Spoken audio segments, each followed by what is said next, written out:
মায়েদের কাছে নিবেদন রইল, আগামী 5ই জ্যৈষ্ঠ মোহিনী একাদশী ভগবান বিষ্ণু ছদ্মবেশ ধারণ করেছিলেন মোহিনীর এই দিনটাতে। এই জন্য আগামী 5ই জ্যৈষ্ঠ যারা একাদশী করবেন ভগবান বিষ্ণু ছদ্মবেশে মোহিনী বেশে আপনাদেরও পরীক্ষা করে দেখবে আপনারা কে কে একাদশী করছেন, কে কে একাদশীর দিনে খারাপ খাবার খাচ্ছেন। মাথায় রেখে দেবেন। আমি আপনাদের বলে যাই, একাদশী যারা করছেন, একাদশী মানে একাই দোষী। 8 থেকে 80 বছর পর্যন্ত যে কোনো ব্যক্তি একাদশী করতে পারে। প্রশ্ন, মায়েদের 4 দিন শরীর খারাপ হয়, একাদশী করতে পারে? 100% উত্তর, আপনি করতে পারেন, অবশ্যই করবেন। প্রকৃতি আপনার, আপনি 100% করবেন। অনেকে বলে ওষুধ খায়, মেডিসিন খায়, একাদশী করতে পারি? আপনি অবশ্যই করবেন, আরও সুন্দর থাকবেন।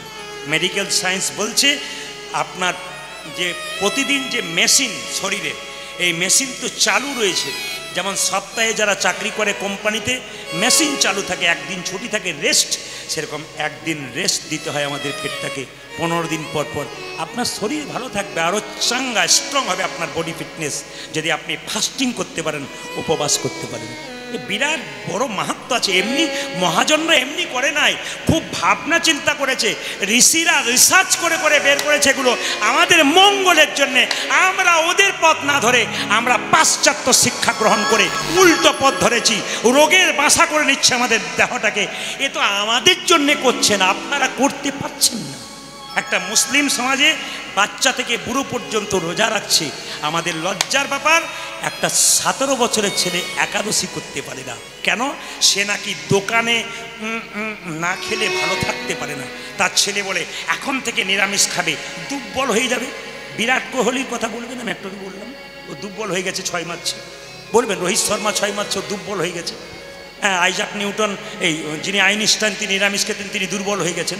যত সব ফালতু মিথ্যা কথা বলে বলে আপনি বলে দেখে নিন, একটা 45 বছরের ছেলে আমিষ মাংস মাছ খেয়ে কী করছে? বৃদ্ধ হয়ে যাচ্ছে, মোটা হয়ে যাচ্ছে, চলতে পারছে না। একজন বৈষ্ণব 80 বছর বয়স, দিব্যি রাস্তা দিয়ে হেঁটে হেঁটে চলে যাচ্ছে। ও জীবনটাকে উপভোগ করতে জানে। যে যত ভোগী সে তত রোগী, আর যে যত ত্যাগী সে তত নিরোগী। অনুকূল ঠাকুর বলেছেন পরম প্রেমময়, যারা নিরামিষ খায়, আচার বিচার পালন করে, তারা বট গাছের মতো দীর্ঘদিন ধরে বাঁচতে পারে। ডাক্তারের খাতায় নাম কম লেখাতে হয়।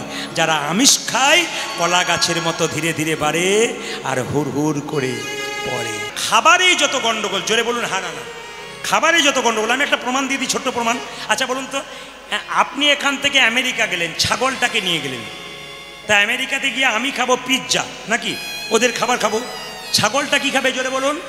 ঘাস আর পাতা। ওকে কলকাতা নিয়ে যান এখান থেকে, আমরা কলকাতা নানা রকম খাবার খাবো, ও কি খাবে জোরে বলুন? ঘাস আর পাতা। আচ্ছা ওকে তামিলনাড়ু নিয়ে যান, ওখানে আপনি ইডলি ধোসা খাবেন, ছাগলটা কি খাবে জোরে বলুন? তাহলে ও ধর্মটাকে ঠিক রেখেছে। আমরা আমাদের সবজি আহারি, আমরা শাক ঘাস খাই না, তা বলে আমরা সবজি খাই। নিরামিষ খাবার খাওয়া সবচাইতে ভালো শরীরের পক্ষে। ছাগল তার ধর্ম মেনেছে। এ কিন্তু একজন বিখ্যাত ডাক্তারের কথা বললাম আমি কালকে রাত্রিতে, আমি শুনছিলাম রাত 12টায় শুনতে শুনতে। উনি খুব সুন্দর মানুষকে বোঝাচ্ছিলেন, ছাগলকে যে দেশে নিয়ে যাও ও নিজের ধর্ম পালন করবে, যা খায় তাই খাবে। আমরা যে দেশে যাব সেই দেশে ভিন্ন রকম খাবার খাবো। কেন? আমাদের খাবারটাকে আমরা ছেড়ে দেবো। প্রাচীন যে আমাদের সনাতন ধর্মের খাবার, যা মা কাকিমারা খেয়ে এখন 81 বছর 90 বছর বাঁচতে চলেছে। আপনারা তাকান, আপনাদের 2-4 জন উঠছেন আবার আসছেন। এর সামনে 81 বছর মা আমাকে একটা প্রশ্ন করেছে, রাধারানীর কি হয়েছিল কৃষ্ণের মৃত্যুর পরে? আমি কালকে বলে দেবো, কালকে যে লীলাটা হবে তার মধ্যে থাকবে। 81 বছরের মা, তা উনি লিখেছেন, কালকে আপনাকে বুঝিয়ে দেবো। কিন্তু প্রশ্ন হচ্ছে কি, কত সুন্দর বসে আছে, উঠতে হচ্ছে না। আর আমাদের দেখুন 42 বছরের ছেলে, 45 বছরের লোক, দেখবেন খালি উঠছে আর 2বার উঠে আবার আসছে। আর দেখুন কেমন বসা অভ্যাস আছে, আর পুরনো থেকে নিয়ম পালন করেছে উল্টো। এরা পিৎজাও খায় না, আর ওইসব কি বলে ফাস্টফুডও খায় না, আর ওইসব আর নাম বলে লাভ নেই। তো যাই হোক, ওসব খায় না। এরা যেগুলো খেয়েছে পাকা আছে। আপনারা মহাজন যে পথে করেছে গমন, সেই পথ যদি আমরা করতে পারি, চলুন এখনও সময় আছে, আপনারা সুস্থ অবশ্যই থাকবেন। না না, আমি কীর্তনের মাধ্যমে শুধু বলে গেলাম ভালো কথাগুলো। কতটা নেবেন কি না নেবেন কালকে আরও বলে দেবো, আপনাদের ব্যাপার হয়ে গেল। একাদশীর আগের দিন ব্রাশ করে নেবেন। ধরুন 5ই জ্যৈষ্ঠ একাদশী, 4ই জ্যৈষ্ঠ রাত্রিবেলায় ব্রাশ করবেন, লবণ খেতে পাবেন না। পরের দিন ব্রাশ করলে পেস্টের মধ্যে লবণ থাকে, ও লবণ মুখে দিলে আপনার একাদশী হলো না। জিভ পরিষ্কার করতে করতে যদি জিভ ছোলাতে জিভ কেটে যায়, আপনার রক্ত বেরিয়ে গেলে একাদশী হলো না। তাই আগের দিন করে নিতে হয়, পরের দিন সকালবেলা গরম জল দিয়ে মুখটা ধুতে হয়। সকালবেলায় ঘুম থেকে উঠে নতুন বস্ত্র কিংবা শুদ্ধ বস্ত্র পরে নিলেন, ধোয়া বস্ত্র। আপনি স্নান করে ভগবানের পুজো করলেন, ভগবান একটু ভাগবত গীতা পড়লেন, হরে কৃষ্ণ মহামন্ত্র বললেন। সবার কাছে নিবেদন রইল, সেই দিন 5টা জিনিস খেতে পাবেন না: চাল, গম, জব, সরিষা, ডাল। এর থেকে যা জন্ম, মানে চাল থেকে যা যা জিনিস তৈরি হয়, ডাল থেকে যা যা হয়, জব থেকে যা যা হয়, সরিষা থেকে যা যা হয়, সব কিছুই সেদিন বারণ। সরিষার তেল মাখতে পাবেন না, সরিষার তেল খেতে পাবেন না। নারকেল তেল মাখতে পারেন, সাদা তেলের রান্না খেতে পারেন। এবার বলে রাখি, একাদশী মানে এই নয় লোককে জানানো। আমার ওখানে যারা একাদশী করে আমি দেখেছি দরজার সামনে বসে থাকে একবেলা পর্যন্ত। লোকে জিজ্ঞেস করে, দিদি তুমি কোনোদিন বাইরে বসো না, আজকে বসে আছো? আর বলো না, আজ আমার একাদশী। মানে লোক জানানো আর কি। আবার অনেকে আমার কাছে আসে, প্রদীপবাবু কি কি খেতে পাবো বলুন তো। মানে খেতে পাওয়ার কথা বলে, না পাওয়ার বলে কি কি খেতে পাবো বলুন তো। আমি সব খাবেন আপনি, কোনো অসুবিধা নেই। একাদশীর দিনে পঞ্চশস্য বারণ, মাথায় রাখবেন। একাদশীর দিনে যত মুখ ঝুটা কম করবেন তত ভালো। আপনারা সব চিকিৎসা করাতে যাচ্ছেন, কি করলে মোটা কম হব? ভাগবত গীতা পড়ুন, কোথাও যেতে হবে না, পরিষ্কার করে বর্ণনা করা আছে। আপনার পেটটাকে 4 ভাগ করলে প্রতিদিন 2 ভাগ খাবার খাবেন, 1 ভাগ জল খাবেন, 1 ভাগ ফাঁকা রাখবেন। ও রোগ আপনাকে সহজে আক্রমণ করতে পারবে না।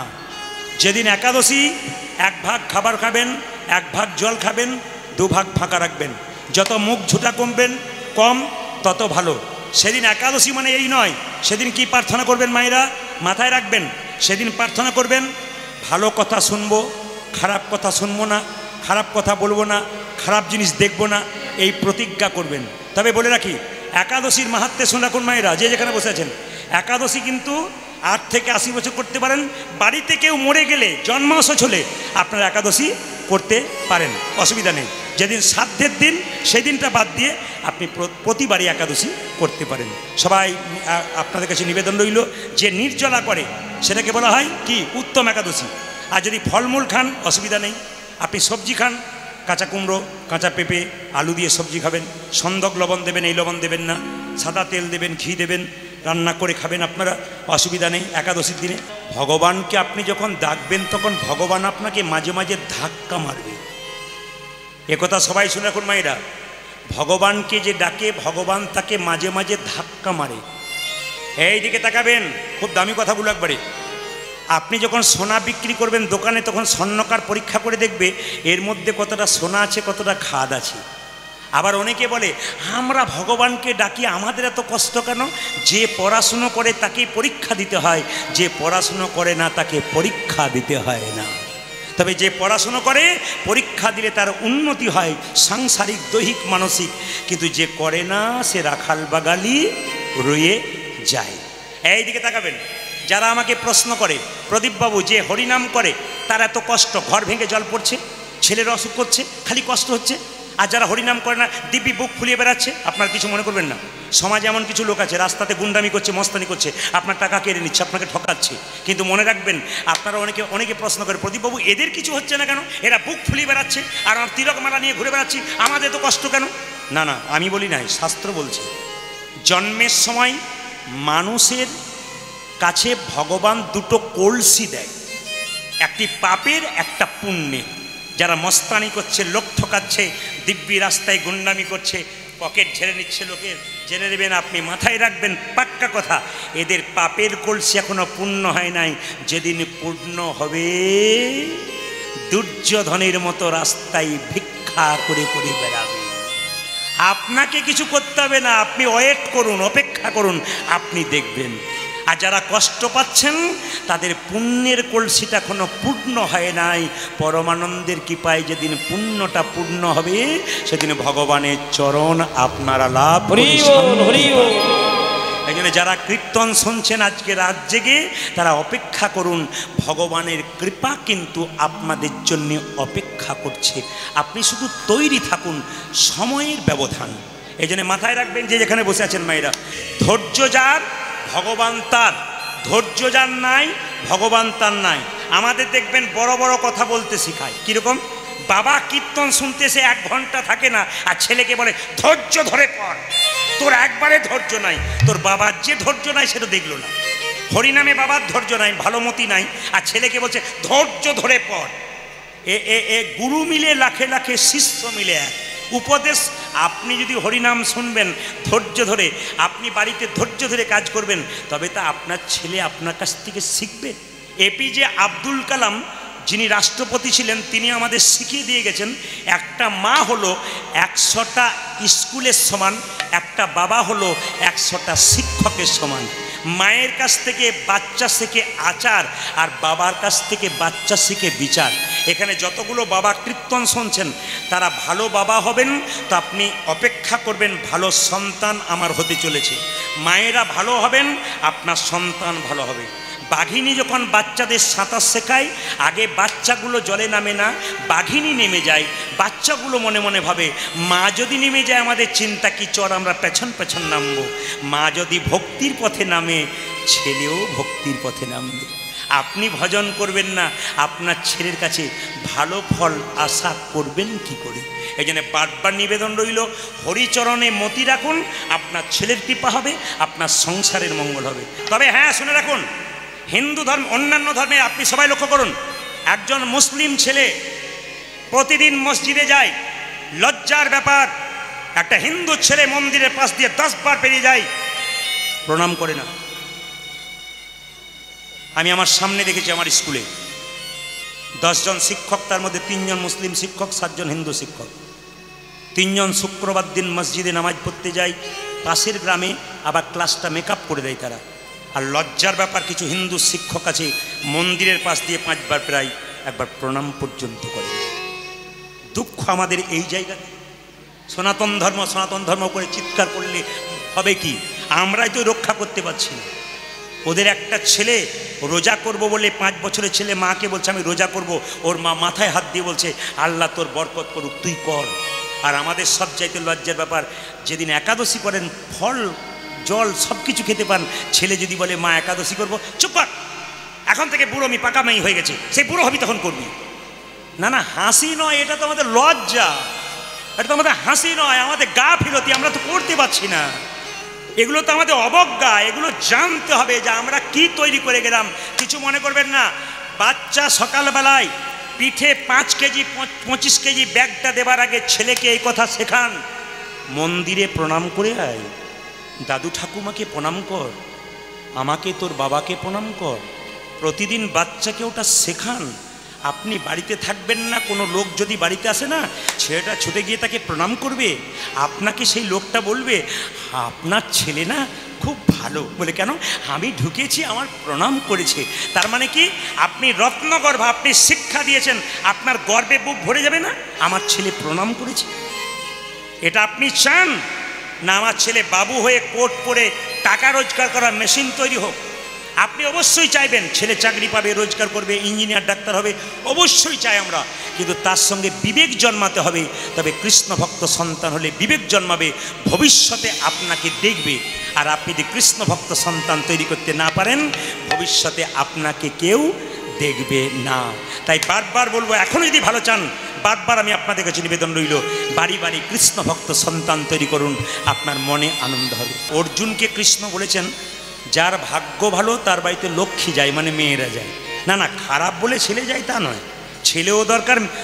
ছেলের মা আবার কালকে বলবে সব ভালো করলো, খালি আমার বদনাম করে দিল, কেন? ছেলে ভগবান যা দিয়েছে তাই হয়েছে। না না, হবে তো, হবে তো, ঈশ্বর যেটা দেবে তাই হবে, ঈশ্বর যেটা দেবে আপনাকে মেনে নিতে হবে। কিন্তু পণ্ডিত বলছে, ছেলে যদি একটা বংশের প্রদীপ হয়, মেয়ে তাহলে 2টো বংশের প্রদীপ হয়। দেখে নেবেন মায়েরা, মেয়ে যদি হয়, সে যদি শোনে আমার বাবার কিছু হয়েছে, ও দৌড়ে চলে আসবে।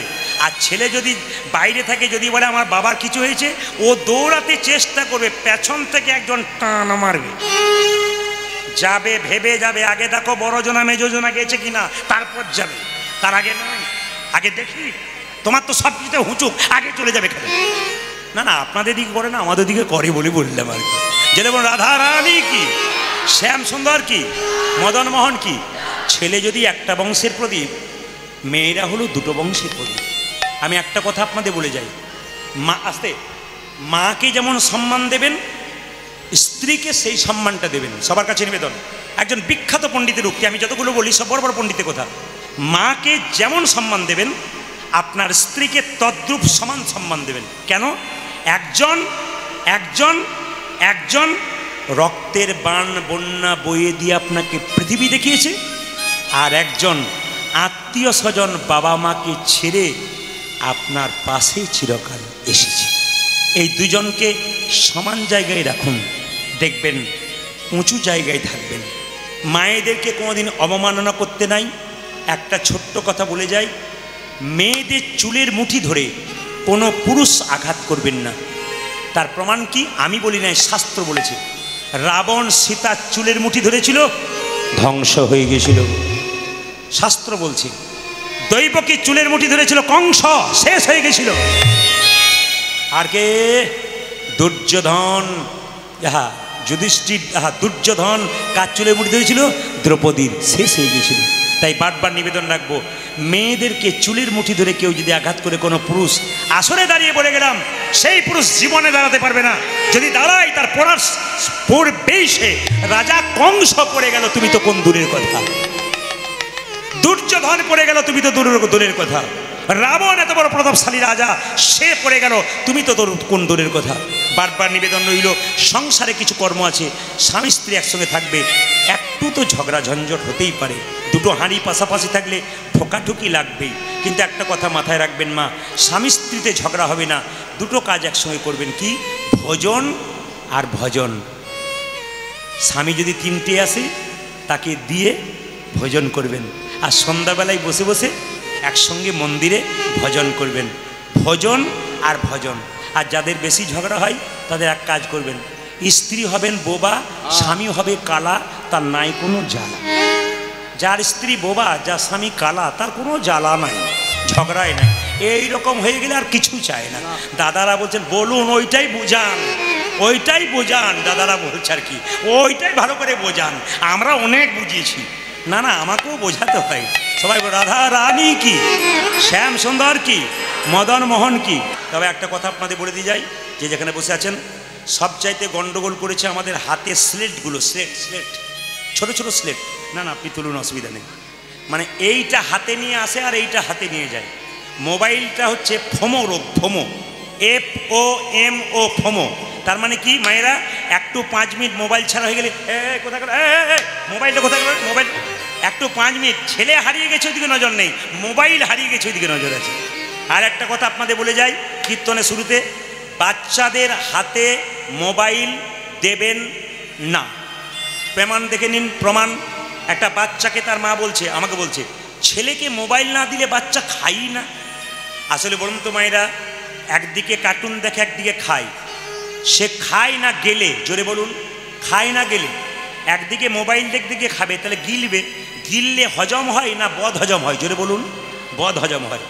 মেজাজ খিটখিটে হয়ে যায়। ছেলের হাতে মোবাইল দেবেন না, বারবার বলবো, বাচ্চাদের হাতে দেবেন না। আমি আজকে একটা ছোট্ট কথা বলে যাই। চাণক্য পণ্ডিত বলেছেন, বাচ্চার 5 বছর পর্যন্ত কোনো দোষ ধরবে না। 5 থেকে 15 পর্যন্ত ছেলে মেয়েকে শাসনের চোখে রাখবে। যখন 15 পেরিয়ে যাবে, তখন মা বাবার উচিত তার ছেলে মেয়ের সঙ্গে কি ব্যবহার করা। এই দিকে দেখান, পুত্রা মিত্রা বদাচরে। আমার কথা নয়, কার কথা? না, এ কথা হচ্ছে চাণক্য পণ্ডিত।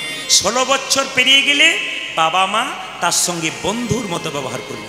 আপনার বাচ্চা 16 বছর পেরোবে, তখন দেবেন। এখন তো মোবাইল নেবার বয়স হয়নি। আপনি দোষী কেন? আপনি মোবাইল দেখছেন বলে আপনার বাচ্চা দেখছে। আপনি বন্ধ করুন, দেখবেন আপনার বাচ্চাও দেখবে না। জোরে বলুন, রাধা রানী কি, শ্যাম সুন্দর কি। আপনাদের এখানে কীর্তন করতে এলাম, একটা জিনিস দেখতে পেলাম না, কি বলুন তো, আপনাদের ললাটে কারো তিলক দেখতে পাই নাই।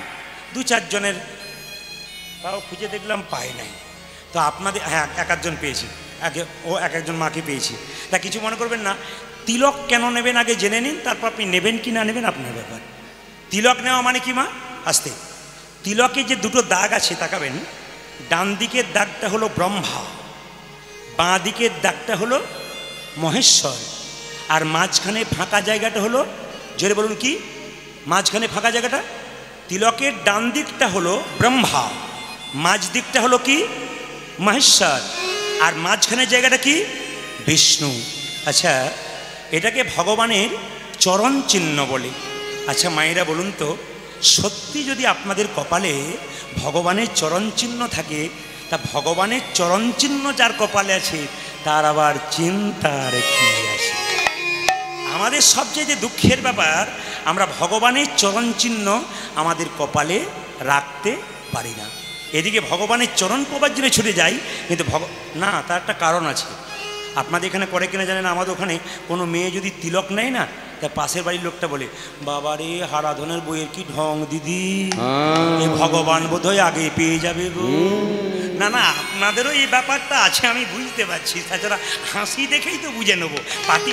মায়েরা তিলক নেবেন। আর একটা কথা বলে যাই, তিলক যে আপনারা নিচ্ছেন, এই যে এইখানে ফোঁটা মতো নিয়েছি মা, ওটা কি? তুলসী পাতা। তুলসী পাতা, তুলসী পাতাটা কতটা নেবেন? নাকটাকে 4 ভাগ করলে 3 ভাগ পর্যন্ত এই ফোঁটাটা নেবেন। তৃতীয় কথা বলে যায় আপনাদেরকে, আপনি তিলক দেবেন, ধরুন আপনার কাছে কেউ তিলক চাইছে, আপনি কোন হাতে দেবেন? আপনার কাছে তিলক চাইলে আপনি এই আঙ্গুলে দেবেন। সবাই তাকিয়ে দেখে নিন, কেউ যদি আপনাকে তিলক চায় আপনি এই আঙ্গুলে দেবেন। আপনি কেউ যদি মারা গেছে তার কপালে তিলক দিতে হয়, আপনি কোন আঙ্গুলে দেবেন? এই আঙ্গুলে দেবেন। ভগবানের চরণে আপনি তিলক দেবেন, কোন আঙ্গুলে দেবেন? এই আঙ্গুলে, অনামিকা, যেখান থেকে গুরুমন্ত্র ভজন করেন। নিজে তিলক কোন আঙ্গুলে নেবেন? সবসময় এই আঙ্গুলে। এই আঙ্গুলটা বাদ। এটা কাকে দেবেন? ভক্তকে।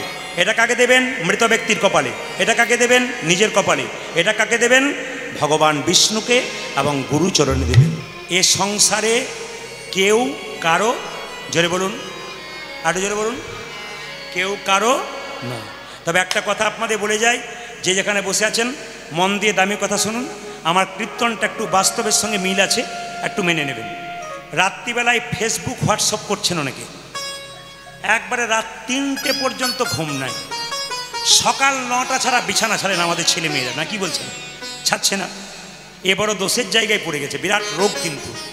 বেশ, আমি বাধা দেবো না, আপনার যা করবেন করুন, আমি বাধা দেবো না। শুধু একটা কথা বলবো, সকালবেলায় যাকে মেসেজ করবেন, প্রথম মেসেজটা যেন হরে কৃষ্ণ নাম দিয়ে হয়।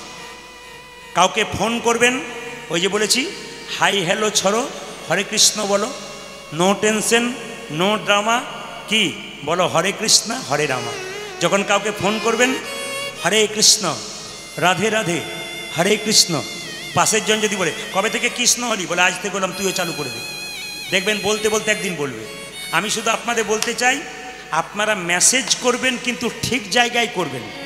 যদি ভুল জায়গায় করেন তাহলে গণ্ডগোল। এটা বাস্তব প্রমাণ দিয়ে দিই। একজন ভদ্রলোক, তার স্ত্রী চাকরি পেয়েছে বোম্বেতে, তো কলকাতা থেকে বোম্বে যাবে, স্ত্রীকে ফ্লাইটে তুলতে গেছে। ভালো করে শুনুন, মেসেজ উল্টো পাল্টা হলে কি হয়। যেই না গেছে ফ্লাইটে তুলতে, বলছে শোনো তুমি বোম্বেতে গিয়ে কীরকম ঘর পেলে, চাকরিতে জয়েন করবে, তা তুমি কীরকম বাড়ি টাড়ি পেলে আমাকে একটু বলবে, আমি সেরকমভাবে যাব আর খবরটা পেয়ে যাব। ফোন করার দরকার নেই, আমি ব্যস্ত, তুমি ব্যস্ত, তুমি মেসেজ করে দিও। এখন মায়েরা, বোম্বেতে গেছে স্ত্রী ফ্লাইটে করে, স্বামী বাড়ি চলে গেছে ফ্লাইটে চাপিয়ে। এখন লক্ষ্য করুন, এত সুন্দর বাড়ি পেয়েছে, গোছাতে গোছাতে গোছাতে গোছাতে রাত 12টা হয়ে গেছে, তখন মেসেজ করছে। মায়েরা এই দিয়ে দেখেন, মেসেজটা কিন্তু তার স্বামীর কাছে না গিয়ে একটা মাত্র সংখ্যায় উল্টো পাল্টা হতে নাম্বারটি অন্য একটা লোকের কাছে চলে গেছে। আর যে লোকের কাছে গেছে, রাত 12টার সময় সে মোবাইলটা দেখেই মরে গেলাম মরে গেলাম মরে গেলাম, তোর বৌদি ডাকছে, মাথায় জল দে মাথায় জল দে মাথায়। আপনারা চমকে যাচ্ছেন, কেন বলছে মরে গেলাম তোর বৌদি ডাকছে? আসলে যে লোকটার কাছে মেসেজ গেল, তার স্ত্রী দুপুরবেলায় মারা গেছে, তাকে শ্মশান ঘাটে পুড়িয়ে যখন বাড়ি ফিরছে, তখন মেসেজটা তার নাম্বারেই ঢুকছে। আবার মেসেজটা কি দেখুন, মাই ডিয়ার স্বামী, আমি সময় মতো পৌঁছে গেছি, মানে শ্মশানে পৌঁছে গেছি। ও এখন ওটা দেখে এখন চমকে গেছে যে শ্মশানে পৌঁছে গেছি। তখন বলছে, এখানে এসে এত সুন্দর ঘর বাড়ি পেয়েছি, গোছাতে গোছাতে অনেক সময় নষ্ট হয়ে গেল, এত সুন্দর বাড়ি পেয়েছি, আমি ভাবছি দুদিন পরে তোমাকেও এখানে আনবো। বলুন এই স্বামী কি বলছে, জল দে জল দে, তোর বৌদি ডাকছে। আপনাদের কাছে নিবেদন রইল, এ হচ্ছে কীর্তনের মাধ্যমে মাঝে মাঝে এই জিনিসগুলোকে তৈরি করতে হয়, তৈরি নয় দেখে শিখতে হয়। আপনাদের কাছে নিবেদন রইল, যে যেখানে বসে আছেন আপনারা কত সুন্দর কীর্তন শুনছেন, সেই 10:30টায় আরম্ভ হয়েছে, এখনো পর্যন্ত চুপচাপ বসে আছেন একই রকম। আপনাদের কাছে নিবেদন রইল, কৃপা তো আপনাদেরই প্রথমে হবে। পাথরের গোপীনাথ বলে রঘুরে রঘুবরে, লোকে আমায় সোনার থালাই রূপোর থালাই পায়েস দেয়, তোর মতো এমন করি চোখের জলে ভাসি, মাথার রক্ত দিয়ে আমার চরণ সেবা কেউ করে না, সবাই আমায় সোনার থালাই রূপোর থালাই পায়েস দেয়। আমি তোর হাতে যদি একটা নাড়ু না খাই, তবে যে গীতাতে আমার প্রতিজ্ঞা রবে না, আমি যে গীতাতে বারবার বলেছি, পত্রং পুষ্পং ফলং তয়ং যো মে ভক্ত প্রযচ্ছতি তদহম উপরিতমস্মানি প্রদাতম। ওরে রঘুরে, লোকে যদি আমায় ফুল দেয় আমি তাই গ্রহণ করি, ফুল না পেয়ে কেউ যদি পাতা দেয় আমি তাই গ্রহণ করি, পাতা না দিয়ে কেউ যদি জল দেয় আমি তাই গ্রহণ করি। যে যথা মাং প্রপদ্যন্তে তাংস্ততৈব ভজাম্যহম মম বত্মানুবর্তন্তে মনুষ্য পার্থ সর্বস্ব। ওরে রঘুরে, শুধু তোকে নয়, জগতের প্রতিটি মানুষের জন্য আমার বলা রইল, এ জগতে যে আমায় যেমন ভাবে ভালোবাসে আমি তাকে তেমনই ভাবে ভালোবাসি। ওরে রঘুরে, এই জগতে যত মা আছে, বাবা আছে, যত ভক্ত আছে, যে যতটা সময় আমাকে দেয় আমি তাকে ততটা সময় দিই, যে আমাকে যত প্রেম ভরে আবেগ ভরে ভালোবাসে আমি যে তার কাছে তত তাড়াতাড়ি যাই। ওরে রঘু, তোর বাবা আমাকে খাওয়াই, তোর মতো এত প্রেমে ভালোবাসা দিয়ে খাওয়াই না। পাথরের গোপীনাথ সব নাড়ু খেলো, একটা নাড়ু হাতে নিল। রঘুনন্দন বলছে, হ্যাঁ গো গোপীনাথ, তুমি সব নাড়ু খেলে একটা নাড়ু হাতে নিলে কেন? ভগবান গোপীনাথ বলো, রঘুরে, এই জগতে কোনো ভক্ত যদি আমার সেবা দেয়, সে যদি আমায় খাওয়ায়, তাকে যদি না খাওয়াতে পারি, ভক্তের ভগবান আমায় কেউ বলবে না। এ জগতে কোনো ভক্ত যদি শুদ্ধ চিত্তে তুলসী পত্র দিয়ে, গঙ্গা জল দিয়ে, চোখের জল দিয়ে আমার চরণ সেবা করে, তবে আমি তাকে না খাইয়ে থাকবো কি করে? আমি যে জগতের পিতা, এই জগতে পিতাকে কোনো সন্তান যদি একবার খাওয়ায়, আর আমি যদি না খাওয়াই, তবে যে আমাকে ভক্তির ভগবান বলবে। হাজার হাজার সাপের মধ্যে একটা সাপের মাথায় মণি হয়, যে সাপের মাথায় মণি থাকে তাকে খাবার জোগাড় করবার জন্যে এখানে সেখানে দৌড়ে যেতে হয় না। যে সাপের মাথায় মণি থাকে সে অন্ধকারে বসে থাকে, মণির আলোতে ছোট ছোট পোকামাকড় ছুটে আসে, সে বসে বসেই সেবা পায়। এ জগতে কোনো ভক্ত যদি ভগবান রূপমণিকে হৃদয়ে মাঝে রাখতে পারে, ভগবান তার সেবার ব্যবস্থা করে দেয়। ভগবান কেঁদে কেঁদে বলে, রঘুরে, তোর রক্ত আমার চরণ তলে পড়িয়েছে, তোর চোখের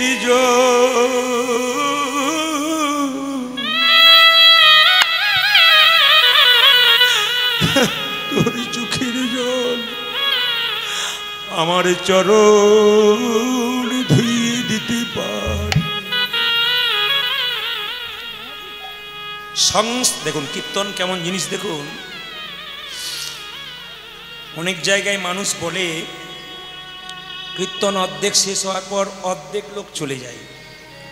মহাপ্রভুর আশীর্বাদ, আপনাদের তো সংখ্যায় কম, আমি আগেই বললাম এরকম ঘটনা আমি কোথাও দেখিনি। এত সুন্দর ছোট আসর, সব জায়গায় যারা আমার গান শুনেছেন দূরে দূরে যদি কেউ গেছেন, অভিজ্ঞতা আছে, তাহলে দেখবেন 12 থেকে 14,000, নিম্নপক্ষে 10,000 লোক আছেই প্রত্যেকটি আসরে। কিন্তু এত সুন্দর একটা পরিবেশ, ছোট পরিবেশ, খুব ভালো লাগছে। তো কোনো পরিবেশেই মানুষ যায় না, কিন্তু আজকে পরিবেশটার দিকে তাকান, যখন আমি প্রেম দিলাম তখন আসরে কেউ চোখ মুনছে, কেউ হাঁ করে তাকিয়ে আছে, কেউ প্রেমে বিগলিত হয়ে আছে। আমার গুরুজি বললেন, কীর্তন এরকম করবি, মানুষকে হাসাবি, কাঁদাবি, একটু প্রেম জাগাবি, যেন প্রেম পেয়ে একটা আনন্দ পায়। গোপীনাথ চোখের জলে ভাসছে। ওরে রঘুরে, তুই এতগুলো নাড়ু আমাকে খাওয়ালি, একটা নাড়ু হাতে রাখলাম কেন জানি? এই নাড়ু আমি তোকে খাও না, আমি খাবো না। মানে বাবা এসে বলবে প্রসাদ কই, আমি কি করব? প্রসাদ দরকার নেই, তুই খা। তুই না খেলে আমি যে এতটা খেলাম আমার কোনো লাভ হবে না রে, তোকে খেতে হবে। রঘুনন্দন ছুটে ছুটে পালাচ্ছে গোপীনাথ নিজ মূর্তি ধারণ করে। একদিকে ভগবান কাঁদছে, একদিকে ভক্ত কাঁদছে। একদিকে ভগবান, একদিকে ভক্ত কাঁদছে। ভক্তির চোখের জল ভগবান সইতে পারে না। সংসারের জন্য তুমি যদি কোনোদিন কাঁদো মা, যত কাঁদবে তত জ্বালা বাড়বে। যার জন্য কাঁদবে, ছেলের জন্য, মেয়ের জন্য, সে বলবে তুমি আমার জন্য করেছো কি? তখন আপনি বলবেন যার জন্য করি চুরি সে কিনা বলে চোর। আপনার চোখ থেকে জল পড়বে, সেই জল চোখের কোণ দিয়ে পড়বে। সে জল স্পর্শ করলে গরম লাগবে, মুখের মধ্যে প্রবেশ করলে নোনা নোনা ভাব লাগবে। কিন্তু হা কৃষ্ণ প্রাণ গোবিন্দ বলি, সন্ধ্যাবেলায় সারাদিন কাজ ছেড়ে কেউ যদি গোপীনাথের মন্দিরে গৌর তোমার হলাম বলে কেউ একবার করতে পারে, হে গোবিন্দ তোমার হলাম বলে কেউ যদি কাঁদতে পারে, তার চোখের জলের মধ্যে জ্বালা হয় না।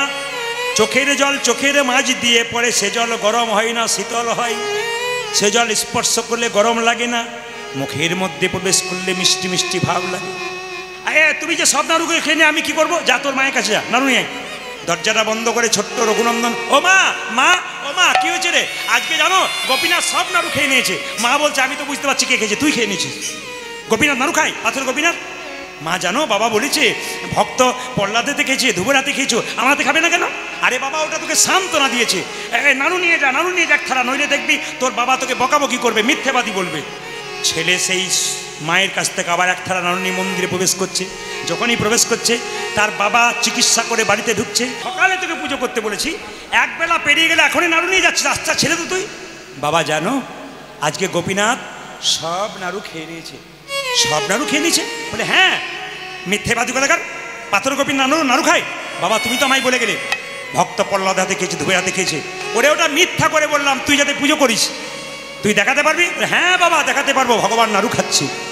বাবা কি করলো? মা দরজার বাইরে দাঁড়িয়ে আছে, ছেলেকে বলল যদি দেখাতে পারিস তো ভালো, আর না দেখাতে পারলে তোর একদিন কি আমার একদিন। বাবা মুকুন্দ সরকার দরজার পাশে চুপচাপ দাঁড়িয়ে আছে, দরজা ঠেসন দিয়ে।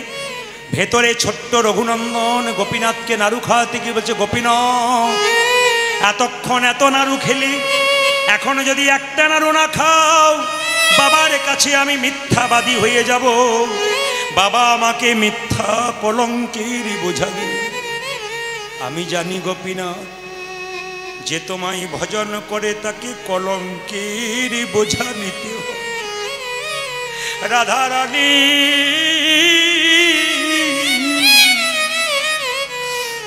রাধারানী তোমার ভজন করেছিল বলে তাকে কলঙ্কের বোঝা মাথায় নিতে হয়েছে।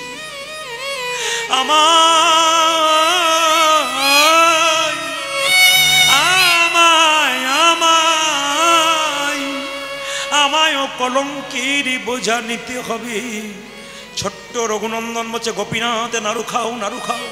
পাথরের গোপীনাথ আর নাড়ু খাচ্ছে না, তখন আগে এত খেলো। গোপীনাথ নাড়ু খাবে না? দাঁড়াও দেখাচ্ছি মজা। তুমি যদি নাড়ু না খাও তোমার কাছে আমি কি করবো? আত্মহত্যা করবো। গোপীনাথের গলার উন্নিটাকে নিয়ে ছোট্ট রঘু যখন গলায় বেঁধে আত্মহত্যা করতে যাচ্ছে, পাথরের গোপীনাথ হাত বাড়িয়ে বলল, রঘুরে আমায় নাড়ু দে। ওরে রঘুরে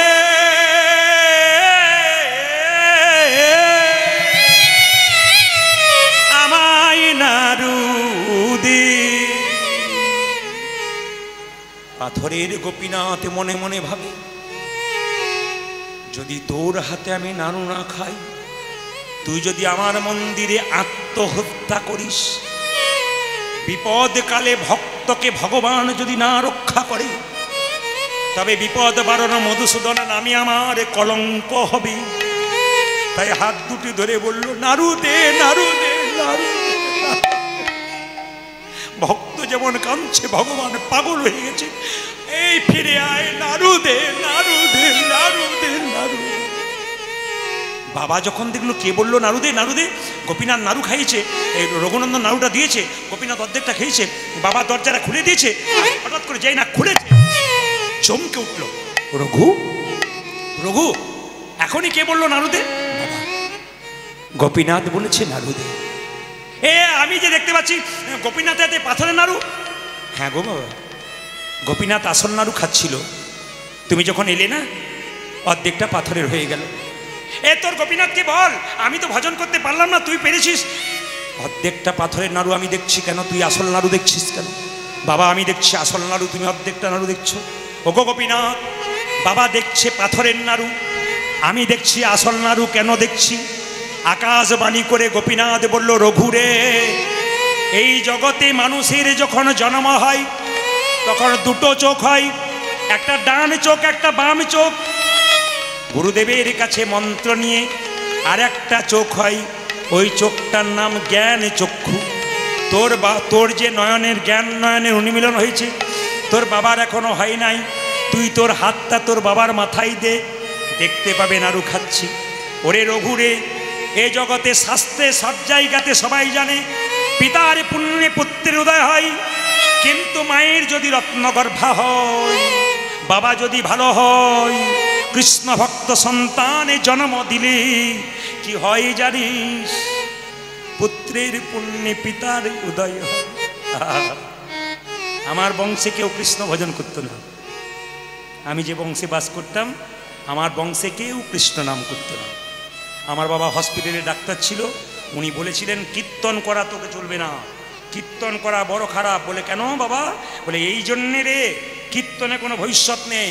আমি ইংরেজিতে এমএ করেছিলাম বর্ধমান থেকে, বিএড করেছিলাম, 7 জনের মধ্যে 6 জন চাকরি পেয়েছে, আমিও ছিলাম ওদের মধ্যে, কিন্তু আমি করিনি।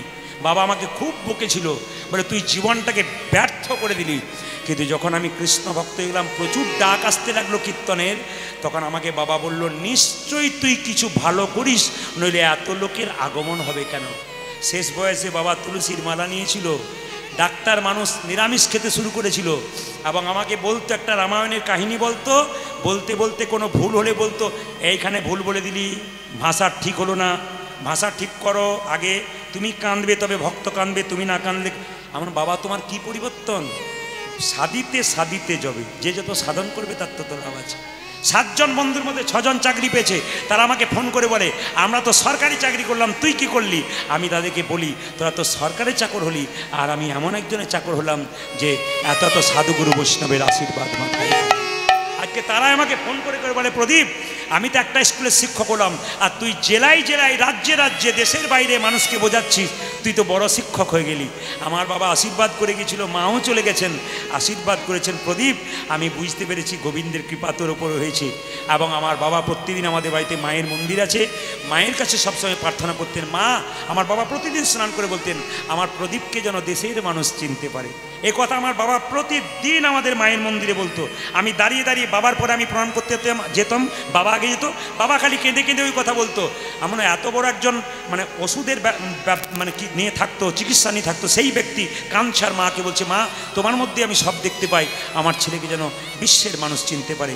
আজকে কতজন চিনেছে আমি জানি না, কিন্তু আপনাদের কাছে নিবেদন রইল, আমার বাবার কথাটা আমার মা সুকানে শুনেছে। মায়ের মন্দির আছে, কৃষ্ণ মন্দির আমি আগামীতে করব চিন্তা ভাবনা করেছি।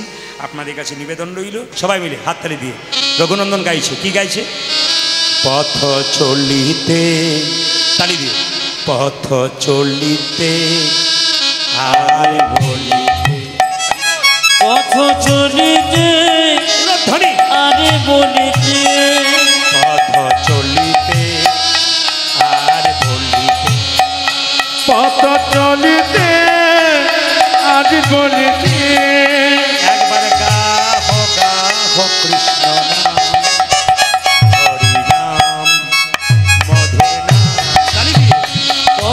চলিতে আরে বলিতে পথ চলিতে আরে বলিতে তোমার গো কৃষ্ণ নাম হরি নাম মধুর নাম পথ চলিতে আজ বলিতে তোমরা গাও গাও কৃষ্ণ নাম হরি নাম হরি নাম।